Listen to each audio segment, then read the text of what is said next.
Sienna में वबा के दौरान एक कोशानशीन राहब बनाम शांति रहता था, जो अपनी नेक और दरवेशाना और अच्छे माल की बदौलत एक मुकद्दस शख्स गिना जाता था।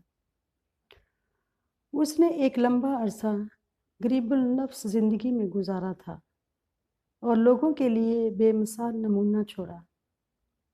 उसे भी इस वबा ने आन घेरा।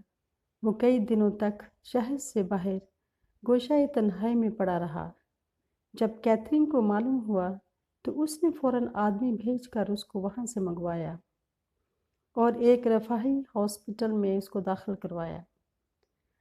वो अपने साथियों के साथ हर रोज़ उसकी मुलाकात को जाती और उसे ज़रूरियात ज़िंदगी मुहैया करती रही, लेकिन हस्पताल में रहकर भी उसे कोई अफाका न हुआ, बल्कि मर्ज़ बढ़ता गया जूं-जूं दवा की।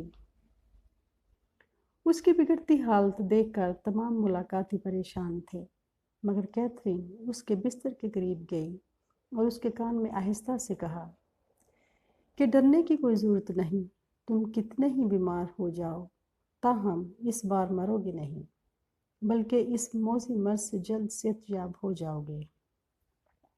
तमाम मुलाकाती शांति की सेहत के लिए दुआएं मांग रहे थे और बेहद उदास और परेशान थे।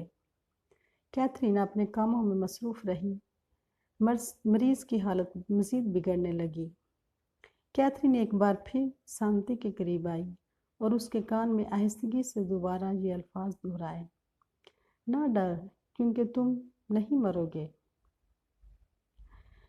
एक दिन फिर जब कैथरीन उसकी इयादत को आई और उसकी हालत और बिगड़ने लगी, और जब उसने देखा कि इसकी हालत मज़ीद बिगड़ रही है, तो कैथरीन ने हुक्म दिया, मैं तुझे खुदा मुजस्सिम के नाम से कहती हूँ कि तू जिंदा रह।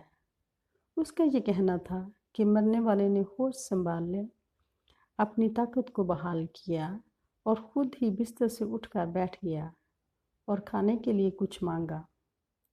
जो कैथरीन के अल्फाज ने फितरत पर फतह पाई, क्योंकि इलाही खूबी और नेकी तमाम इंसानी सोचों और ख्यालात से बालातर और हर इंसानी ज़रिया से बुलंद तरीन है।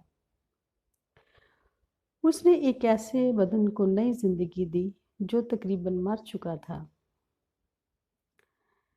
ताहम चंद ही दिनों में वो बिल्कुल ठीक हो गया और कई सालों तक जिंदा रहा।